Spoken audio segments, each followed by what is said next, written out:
mjekët e kanë në dorë shërimin e çdo pacienti. Pse? Sepse njerëzit kanë krijuar një bindje të palëkundur ndaj mjekëve.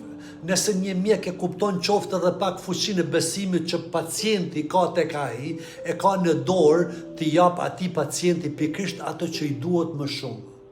Fjalën e duhur në momentin e duhur. Mjafton që mjeku t'i thot pacientit, ky problem ka zgjidhje, nuk është aq tragjik sa mendon, dhe menjëherë pacienti qetësohet. Ullet niveli i kortizolit, hormoni i stresit dhe frikës, dhe në vend të tij fillon të dominoj optimizmi, mendimi pozitiv. Nga ky moment trupi dhe mendja punojnë së bashku për të ndihmuar procesin e shërimit, çfarëdo sëmundje qoftë ajo. Marrëdhënia mes mjekut dhe pacientit nuk është thjesht një raport teknik, por një lidhje besimi dhe sigurie.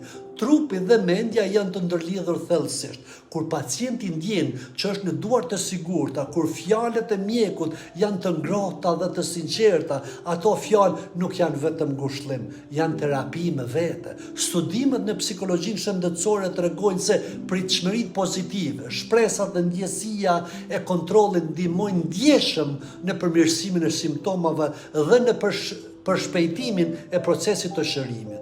Ky është efekti placebo në veprim, jo si mashtrim, por si provë fuqisë së mendjes në mirëqenien tonë fizike. Pra, fjalët e mjekut, qëndrimi i tij, mënyra si ai jep shpresë pacientit, janë po aq të rëndësishme sa edhe vetë diagnoza apo medikamentet.